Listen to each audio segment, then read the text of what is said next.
Bet you never thought you'd be with a Theta Ranger before. It's morphin' time! Theta Zord power!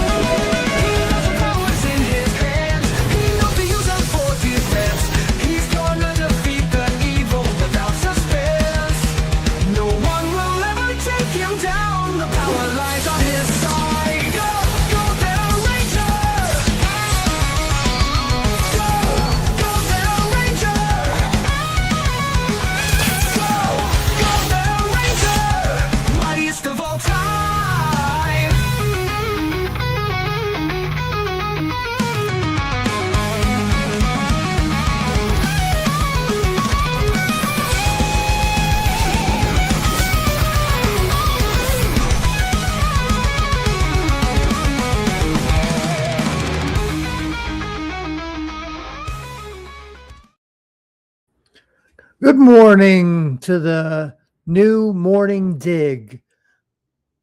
So I hope you're having a good morning, everybody. All you nerds, scholars, and survivors of the algorithm, welcome to the morning dig, where we caffeinate first and argue about pop culture immediately after. Today's rundown is stacked. We are diving headfirst into episode 7, apparently, of Star Trek Starfleet Academy, because everybody's hyped about that, apparently. Sarcasm. That's sarcasm for you. Breaking down what worked, what didn't. Hint, hint. Probably nothing worked. And whether this show actually is bold enough to live up to the Star Trek name. Hint, hint again. It's not. Or if it's still playing a little too safe. A little too safe. Oh, that's an understatement of the year. Then we're switching gears into animation chaos because the Toy Story 5 trailer is making waves. Woody is back. The toys are facing an existential crisis. And yes, apparently the ultimate villain is artificial intelligence. Skynet is coming for Woody and Buzz. Finally, the franchise has reached its final boss. Well, we hope so. And to wrap it all up, we are talking wall crawler business, new book and new leaked footage for the movie Brand New Day. New announcements have dropped, and they reveal the first real plot details for Spider-Man Brand New Day, hitting theaters in just 5 months. We'll unpack what this means for Peter Parker, the MCU, and whether Brand New Day is a fresh start or a carefully disguised reset button. Please, quick channeling, plus quick channel housekeeping. I'm officially have launched my new YouTube channel, Nerd Archaeology. Well, there we go. There we go. So, launched my new YouTube channel, Nerd Archaeology, where we dig through the ruins of sci-fi, fantasy, horror, comics, pop culture, toys, whatever floats my boat in the nerdiest way possible. The first video went live yesterday, breaking down my theory on the Masters of the Universe, what it was trying to do, where it went wrong, and my theory on how it could have been turned around to blow your mind. So if you're interested in that, go check out that video on Nerd Archaeology. I will put a link in the chat to that. Let's see if I can find that real quick. Should have had that ready to go, but this is my this is kind of a sudden thing I decided to do. So maybe this will be easier. Just do it like this. I don't even know how many of you are out there. Let me switch channels. All right, so my channel link is right here. If you have already subscribed, thank you very much. If not, please give it a chance and go check out this video. I will put a lot of work into it, and I think that it's really gonna make a lot of sense if you watch it. And if you're a fan of the 1987 film, even though it didn't make money, didn't gross anything, in fact it lost about 4 or 5 million at the box office in 1987 when it came out, but it's become a cult classic, and I know that I love it. Hey, AJ Star Hiker, thank you so much for being here. It's all right, you can't stay long because of work. Yeah, no, I understand. I have work a little bit later too, so yeah, I'm just doing this just to try to, do something to keep my relevance out there and try to maybe get some new people in. But I wanted to say hi and acknowledge you. Thank you so much for being here. Hope you have a good day at work. So yeah, I did start my new channel, Nerd Archaeology, and I'm putting that in the chat right now. Meow, right? Meow, meow, meow, meow. So yeah, it's almost a 30-minute video breaking down what I think that could have saved this movie. It still could be a good movie. I'm not completely against it being a bad movie. I think that there's, a possibility that it could be a good movie. But as history has all told us, reboots just smash relevance, and they don't care about the lore. They treat it as baggage that they have to lug around rather than fire for the fuel of the movie. And a movie without or a franchise without consequences is just ridiculous. So there's no reason not to use the first Dolph Lundgren movie. And I'm not going to spoil my video. If you want to go check it out, please go check that out on my YouTube channel. Give it a like, subscribe, share it out. And yeah, that's awesome. So it's already getting, a little bit of traction. So hopefully it gets a little bit more. But first, let's go ahead now that we've kind of started the show. Let's share the screen and talk about the first story, which unfortunately is all about Star Trek Starfleet Academy. Unfortunately. Let's see. Can I get it like that? Okay. I guess that seems to be the best. No, it covers it. There we go. Okay, that's big enough. All right. That's what she said. All right. All right. So Bella Shepard breaks down the events of Cozine, in which Star Trek Starfleet Academy's first Darsha character finds her voice.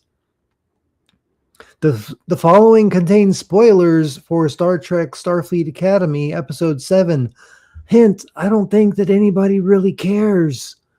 Starfleet Academy is, as its name implies, the story of an institution, but it's also the story of the cadets who make that institution worthwhile, and its sprawling cast is full of wide variety characters from different backgrounds, cultures, and life experiences. From humans to Klingons to Betazoids and holograms, the series has explored traditional coming-of-age themes through a wide variety of character perspectives. Yeah, that's what I can say about that. Anyway, but somehow, despite everything that's happened so far in the series' first season, we still know relatively nothing about overachieving Darsha cadet Genesis Lythe. Oh, I wonder how many times they had to pick a name out of a hat to get that name. In the 7th episode, Cozine attempts to change that with a story that takes a dive into the pressure and fears motivate her behavior. Isn't that just always the case? Fears always have to motivate the character. There's nothing else other than, fear. So this episode really uncovered so much about Genesis. Bella Shepherd tells Den of Geek, I almost felt like I got to step outside of her a little bit and have a new perspective on her. I wasn't given much to work with for the character as a whole when I first booked the project. So getting the script for 7, I was like, yes, finally. Before that, it's like I got a little Easter eggs about who she is and where she comes from. An hour that explores questions of duty, expectation, and self. Cozine reveals Genesis isn't exactly a perfect student we've all been led to believe. I have no idea who that even is. And if you do, more power to you, but not for me. She altered her Starfleet Academy recommendations during the application process and removed the criticisms they contained to ensure that she was accepted as a student. She paid her way to get into Starfleet Academy? No way. I guess they had to pay in gold pressed latinum. 201, her recommendations are all noted while Genesis is incredibly driven, her drive comes from a place of fear. Oh, so scared. From an inability to accept her own success or trust her own ability. So it's not even a fear of anything legitimate. It's a fear of her own success. It's a fear of her being a boss babe bitch. She can go out and do everything. She's so scared of what she's able to accomplish with just her little pinky finger. Anyway, she's afraid of failure, she says, but that's such a big umbrella. Failure to uphold your image, failure to achieve what you want, or failure to love somebody the way they deserve to be loved. She thinks her value comes from her achievements because that's really what she's known her whole life. So to have something other than achievements, which could be love or friendship, those don't mean as much to her because she thinks that that's not what people want from her or want to see from her. Her fear is really driven by not being who she thinks people want her to be. Poor girl. Poor girl. Ostensibly, her dream is to follow in the footsteps of her famous father, a Starfleet admiral who sounds as if he's not exactly in the running for Dad of the Year when it comes to being present as a parent. But Cozine gives us plenty of reasons to question whether this path is the one she truly wants. Because she's so damn scared about everything, about how much she can accomplish. I think it's so easy to do something familiar, and obviously her father being in a high position with the Federation that's familiar to her, pressure's familiar, the pressure's familiar, and authority is very authoritarian. I can't. It is morning time. Give me a break. I haven't had my coffee yet. Pressure's familiar and authority is very familiar to her. Yeah, it's familiar to all of us. That's how life works. Because she's afraid to step out of her comfort zone too much, she's stuck with what's familiar. Following in his footsteps, that's what's comfortable for her. If he'd been something really boring like a librarian, she probably would have just worked at the library, but she would have been the best librarian ever. Bestest ever. She would have had all the books in perfect order, and they would have been dusted and cleaned. Again, I think it's her being afraid of failure. And she talks about how, oh, I'm hoping that people don't correlate my achievements to my father's, but really, she set up that system herself. She needed the security of her father's position to be able to fall back on and be like, well, that's the guy I'm learning from. So if I'm doing it wrong, it's because I'm learning it from him, my father. Thankfully, Starfleet Academy is allowing Genesis to open herself up to lots of new people and experiences, which often challenge her own perspectives of herself. In Cozine, she finds herself spending a holiday weekend sequestered in the academy with Caleb. And though she technically is using him to commit some mild crimes to help her break into her own records, their friendship is a genuine one. I think what Genesis and Caleb see in each other are both things that they lack. Shepard says Genesis sees Caleb's ability to be free. He always says what's on his mind. He does what he wants. He doesn't follow the rules, and he don't take no shit from nobody. And he doesn't have any kind of structure in his life. He never has. That for him is his comfort zone. And for Genesis, her comfort zone is structure. It's rules. It's following things by the book. It's almost like they have something that the other wants. I think, and I like to think that they vibed right off the bat because they saw that reflection in each other. They're so similar in so many ways, but they got there through opposite paths. I like to think of them as platonic soulmates in a way. Shepard continues. They can finish each other's sentences. I like to imagine them being on the same bridge one day and sharing a captain's chair because they think so much alike. And they're so good at problem solving. And what one lacks, the other makes up for. It makes a lot of sense to me why they feel so connected to each other, because it's almost like, I'll be your crutch if you'll be mine. Yeah. Shepard is not only spending Starfleet Academy's first season introducing a new character, but an entirely new alien species as well. We're getting a new alien species? Oh, well, that's real Star Trek. She's the first actor to play a member of the Darsha, a humanoid species characterized by thin ridges above their eyes instead of eyebrows. Oh, I don't think there's any characters like that. There's no species in Star Trek that has ridges above their eyes instead of eyebrows. I can't even think of one, much less 5 to 7. Knowing the impact that this franchise has had on the world. Oh,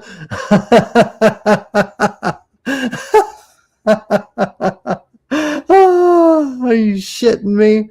Knowing the impact that this franchise, yeah, not the show. Okay, I was thinking this. I thought that they were being like this show has had such an impact on the franchise. Anyway, knowing the impact that this franchise has had on the world, and then being able to come in, and I'm not playing a human, of course, but of all these characters are human at heart. Yeah, we all have human hearts. Even if we're Klingon, Romulan, Bajoran, Ferengi, or Cardassian. They all have real, true humanity, and to be able to develop something from scratch was just so liberating as an actor, because it was like, I can't really do anything wrong here. I can have fun with this, and even down to the little details. I got to work with costume department on her jewelry. Ooh, we got to do some jewelry with her. What a really awful, fear-filled life she has. and we've created this whole backstory on where and how she gets it. While we haven't learned that much about the Dar Shah on screen, one has to assume an episode about this is coming in the not too distant future. If only, what, damn it. And I can have fun with this, blah, blah, blah. If only there was a new species that could do or pretty much do anything. Oh, like the Q? That I don't even want to go there. Anyway, but Shepard herself has clearly thought about that a lot. The Dar Shah being nomadic and not having really a home planet, I like to imagine that they're just overly resourceful. Like they've just gathered everything from every culture because they're constantly moving through space, she says. They're meeting people on different cultures. They're meeting people of different cultures and different species.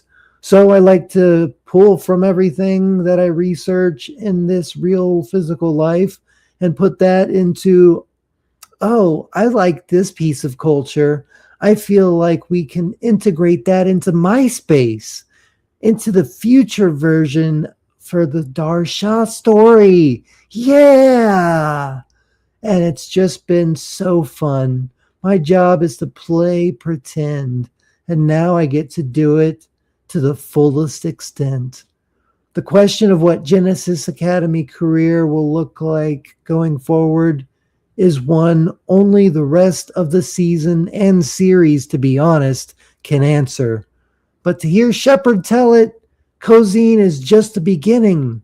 The thing about Starfleet Academy is this is a great opportunity for all the characters to really discover themselves, and they're all so young. It's a great opportunity for them all to learn the hard lessons and to fall and get up again. We get to see this damn thing. We get to see Genesis discover more about her flaws later in the story and use a lot of her strengths again. She's such a good team leader because she's able to utilize other people's strengths. And I think for myself personally, I've been told as a child that I'm very bossy. Oh, I would have never guessed. Or I'm too confrontational. And I've integrated a lot of that into Genesis. I want to speak my mind. I want to lift my friends up and tell them they can keep going through life. And I think Genesis does a lot of that through her story, and we can get to see more of her in depth in season 2, which I'm so excited for people to see. I can't wait for everyone else to follow up on her journey. New episodes of Starfleet Academy, blah, blah, blah, March 2012th. Yeah, so there's that. Yeah.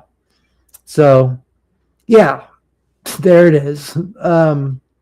Thank you so much. Oh, so we have some more people here. DJ Plain Ice, rock to you. I couldn't get my camera working this morning, so you just have to deal with my avatar.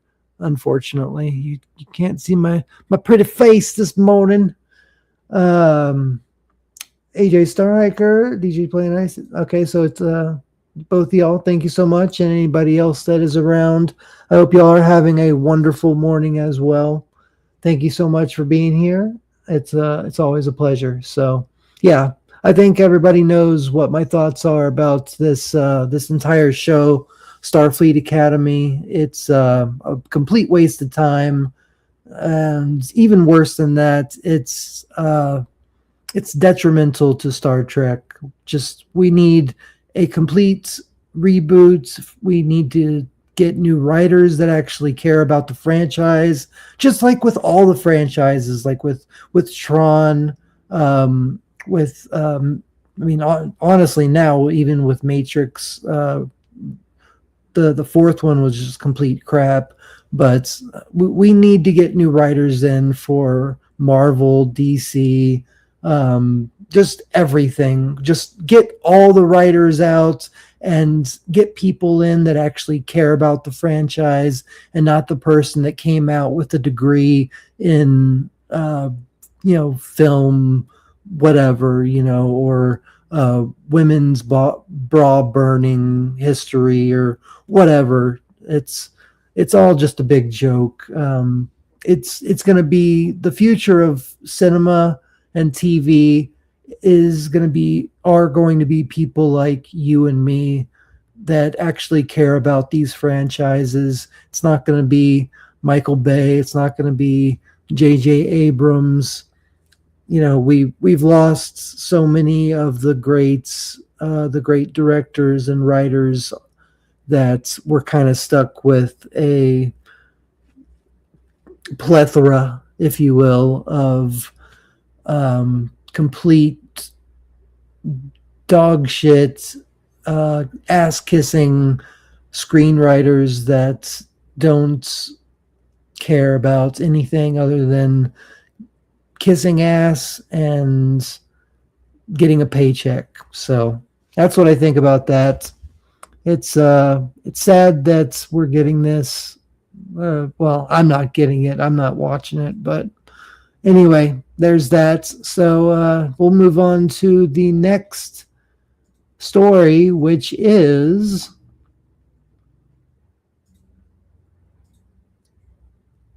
Toy Story trailer confronts an existential threat to all toys.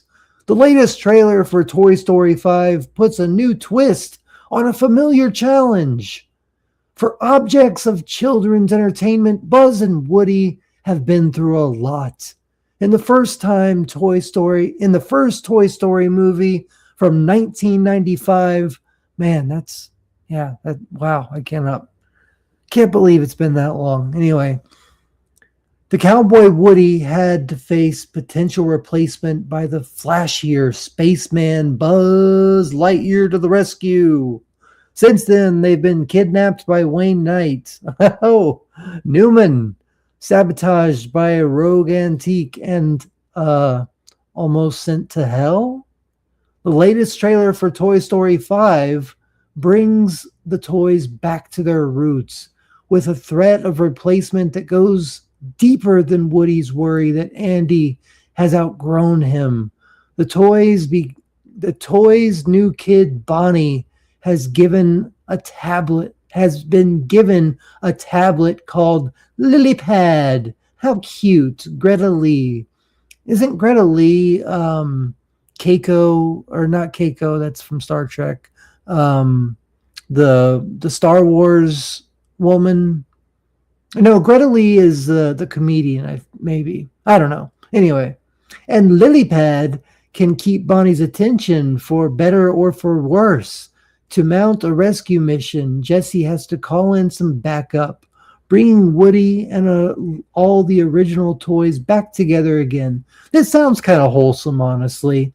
I mean, if it really does kind of if it has Tom Hanks and Tim Allen in it, that would really get me kind of hyped about this, because we really do need messages out there that life isn't on your tablet or your phone. Life is outside. Life is out there, meeting other people, interacting, getting into a community, and caring about real people.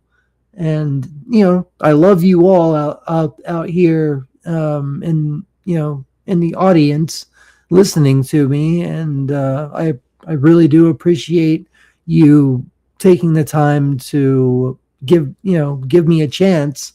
But I mean, for the reality of the situation, we really shouldn't be spending as much time online and be as invested in what people are saying online, and just being invested in the internet and your phone and your tablet in general. We really need to have a movie that has a message again, maybe not again, but has a message that, don't always be on your phone or on your tablet or whatever. Experience the world. There's so much to experience out there. So anyway, as that summary suggests, Toy Story 5 faces a unique challenge. As Pixar's flagship franchise, Toy Story carries a level of prestige on top of the nostalgia it invokes, especially as the movie's first audience has now grown up and many have their own children. Andy may also be an adult, and Buzz and Woody may have matured beyond their initial conflicts, but this series cannot completely abandon those characters. On the other hand, what more is to be said about these characters deeply indebted to the childhoods of baby boomers? It's not just today's kids who didn't grow up with Buck Rogers and Howdy Doody. Some of the inspirations for Buzz and Woody, the concepts are just as unfamiliar to their parents, and in some cases, their parents' parents. How can Toy Story 5 be as relevant as 4 movies that precede it? Well, we might actually be getting a good answer to that question. I think dealing with AI and showing the kids that AI can really lead to depression. It can lead to a lot of bad things. But anyway, the new trailer gives us some hints about the movie's approach. First of all, there's the emphasis on Jessie, who's been a dynamic supporting character ever since her introduction in Toy Story 2, but who has never received the attention that she deserves. I don't know about that. I mean, there's a lot of characters in there. It's an ensemble cast. I think she's received a lot of attention. Her and the gold digger and the gold miner, the gold digger. I don't want that to be. That's probably going to be clipped. Anyway, then there's Bonnie. Then there's Bonnie's family, which did a background role in Toy Story 4. However, that film took the family on the road, giving us less time to see the full milieu. I've never heard of that word. Milui, whatever. I'll look it up afterwards. Most importantly, there's Lilypad. More than just a new character, Lilypad gets at the central issue of the Toy Story franchise. These movies have always told us that toys care about their owners and bring out the best in their owners. Clearly, Lilypad can connect with Bonnie, but the trailer also shows us that it's making her inert and uncreative, which it's true. It can do that if you spend, so much time on it. In other words, Lilypad threatens to replace Buzz and Woody, just like Woody threatened to replace Buzz. But where Woody found a way to be second best to his space age pal, the toys likely cannot coexist with Lilypad. I'm going to keep saying it like that. Lilypad, a device that threatens to make Bonnie dull and lazy. Will that switch be enough to animate Toy Story for a new generation? We'll find out this summer. Toy Story arrives in theaters June 19th, 2026. I think that has a good message to it. I think that that actually could be something that I could get into. I wasn't expecting that article to kind of be something that I'm here for, but I'm here for that. So anyway, I hope I don't know. What do y'all think? What do y'all think about that plot points? Do y'all think that it's a good plot? Do you think it's something that we should tackle? Do you think that children will get it? Yeah, let me know in the comments or in the chat. Let me know what y'all think about that. Because honestly, I think that it could be kind of a good idea to present that to kids at a young age and get them to understand that being on those devices too much can not only lead to depression and uncreativity, laziness, all the stuff it was saying, but it robs you of your time with real people. And I think that's really sad. But anyway, let's get to the next article. I hope that y'all are having a good time out there. I appreciate y'all being here, and let's get to the next article. It looks like we're gonna finish this up with a Spider-Man Brand New Day article. Spider-Man Brand New Day book announcement reveals first plot details. Okay, so they do that with a lot of franchise movies. They'll have the book come out first, so we kind of understand what is going to be in the movie, at least the people that still read. Luckily, I'm one of them, but I really do need to read more. I try to read at least 30 minutes a day, but reading is good for you. So come on, kids, let's all read. We need to bring back Reading Rainbow and LeVar Burton and start seeing butterflies in the sky, and I Can Fly Twice as High. Take a look. It's in a book. Reading Rainbow, bitch. Anyway, let's get to this. We finally know a little bit about the Spider-Man movie coming out in 5 months. When we last saw Peter Parker, nobody knew who he was. The end of Spider-Man No Way Home brought Peter, Tom Holland, to what seemed to be his lowest point. His Aunt May had died. He lost access to both his Avenger allies, Tony Stark's money. Oh, that shouldn't be read like that. Lost access to both his Avengers allies and Tony Stark's money. And he spent his time sewing a suit in a crappy New York City apartment. Since then, we've been waiting on bated breath to see how much worse things would get in the follow-up Spider-Man Brand New Day. And we're still waiting. Oh, great. So this article is a bunch of bullshit. The end. That would be so funny if they just tried to screw with us. And it's all like, there's new information about this new movie coming out. That new information is that we're still waiting on that information.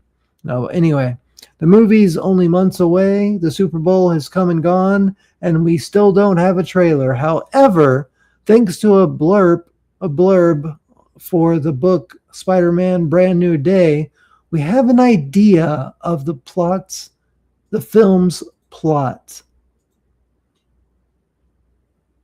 4 years have gone by since we last caught up with our friendly neighborhood hero Spider-Man. I'll just finish it because anyway, Peter Parker is no more, but Spider-Man is at the top of his game, keeping New York safe.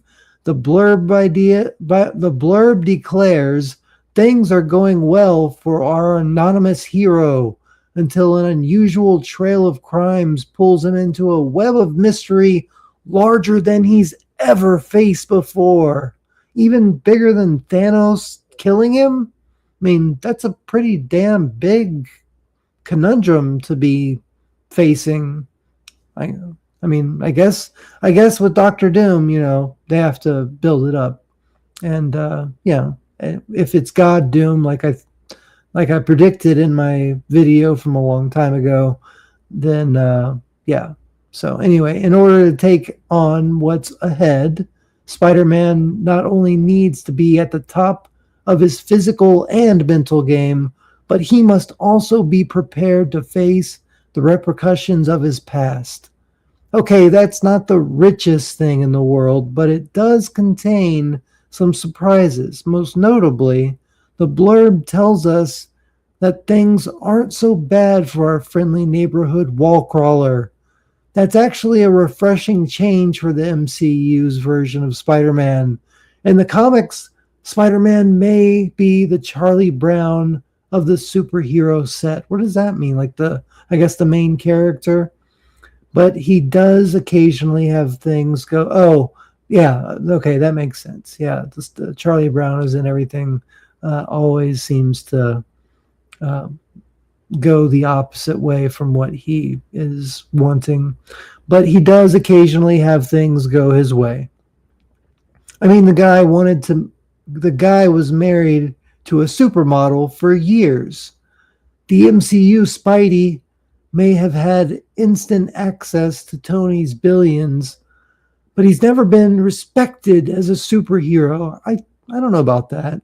But I guess from J. Jonah Jameson, but J. Jonah Jameson doesn't rule the earth. I mean, everybody else loves him. Anyway, if he's not the one keeping New York City safe, then that must earn him some respect, even if nobody remembers that it's Peter Parker behind the mask. Of course, the blurb also mentions an unusual trail of crimes and a web of mystery, which probably refers to the host of guest stars set to appear in Brand New Day.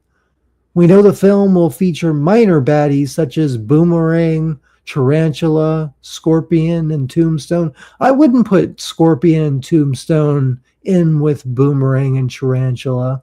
I think Scorpion's actually one of his top 10 villains. If I really thought about it, it would at least be top 15.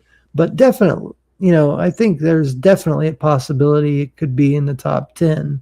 And Tombstone, top 15, I could see, The last of whom is rumored to be the ultimate villain of the movie, as well as fellow heroes Hulk and the Punisher. Then there's Stranger Things star Sadie Sink, whose role is still undisclosed. She's going to be Black Cat. She's going to be Felicia Hardy, I'm sure.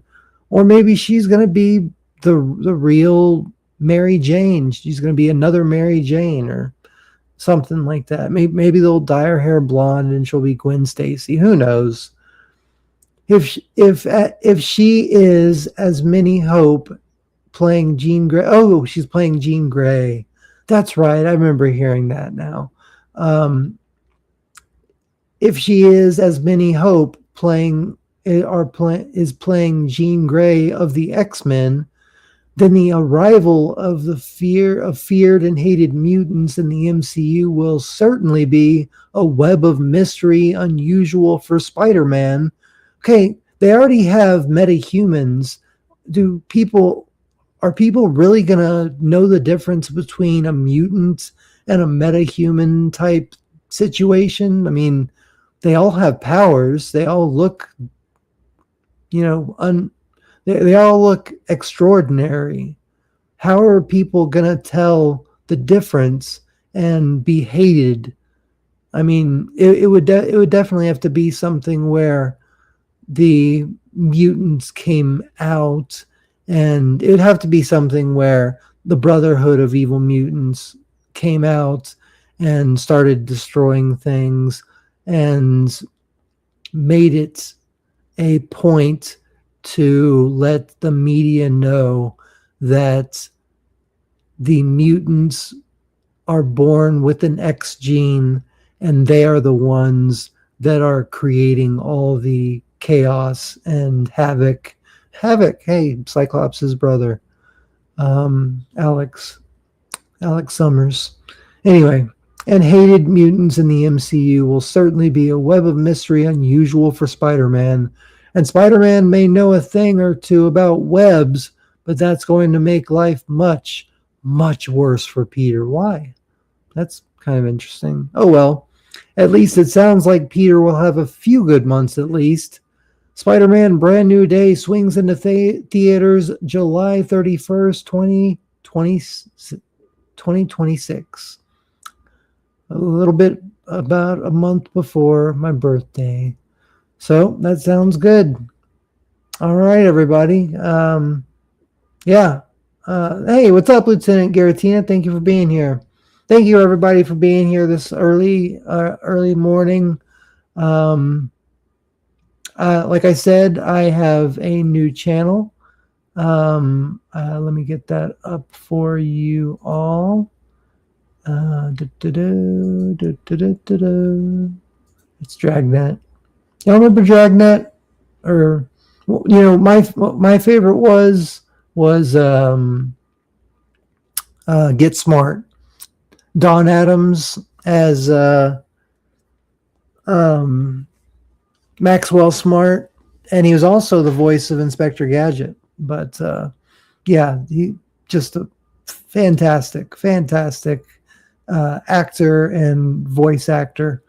So let me share this with everybody here. I know there's not that many people left, but thank you all for sticking around. Here is, stop that screen and share this screen. So this is my new channel. It's Nerd Archaeology, and you can find it just by searching Nerd Archaeology on YouTube. My first video is called "We've Been Wrong About the 1987 Masters of the Universe film for 39 years." So if you're interested in that, if you're interested in the new trailer for Masters of the Universe, and if you're interested in my theory on how that movie could be made in a way where they can still keep most of their shots and most of their story, but they would have to add in a few new scenes. They'd have to hire an actor that was in the previous 87 film and get them to do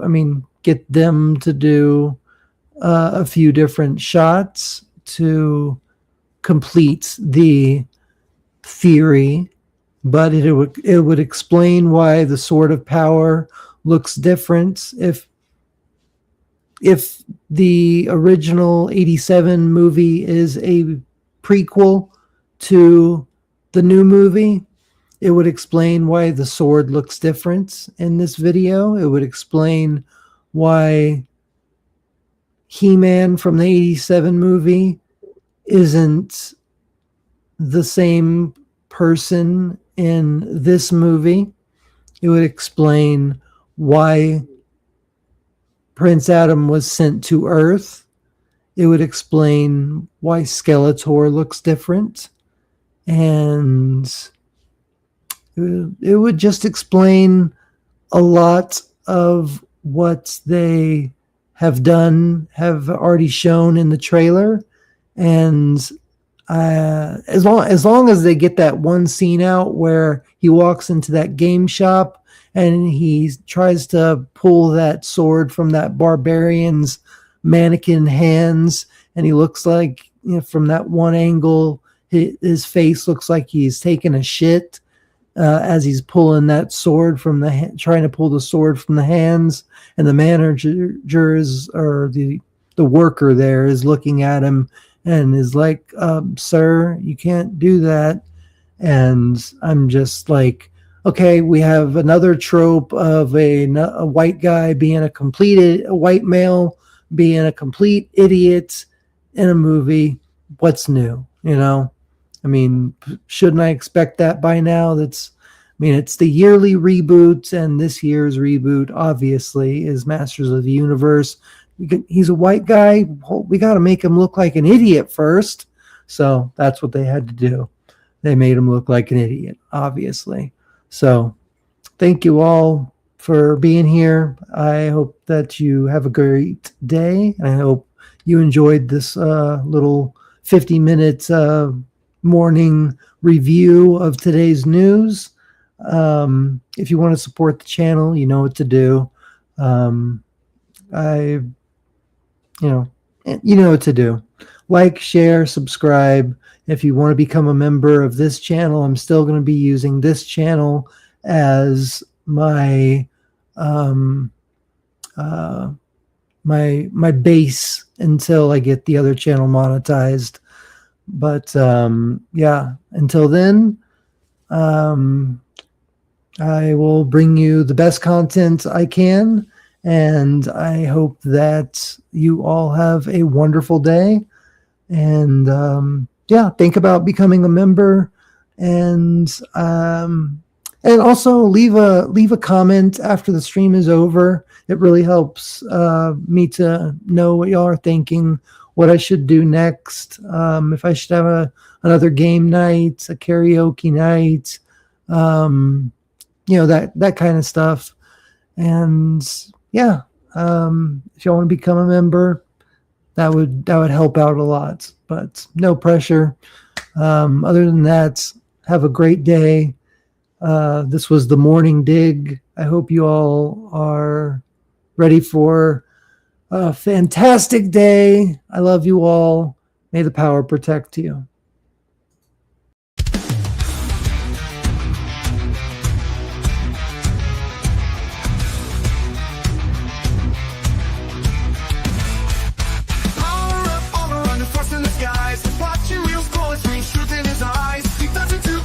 Shows so he knows the Vader Ranger morphs knowledge overflows.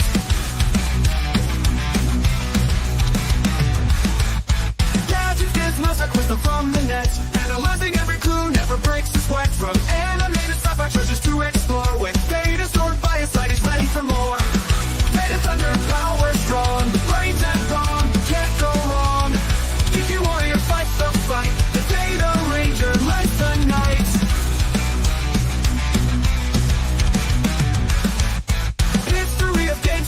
Ancient lore, finding strength and wisdom, always seeking more. Guardians of the universe, knowledge is the key. Vader Ranger monsters, all that keep us all free. Virtual worlds, pixel dreams, and theory streams, decoding complex thoughts and reveling schemes. Comic panels, pages, web of untold tales, with wisdom and power.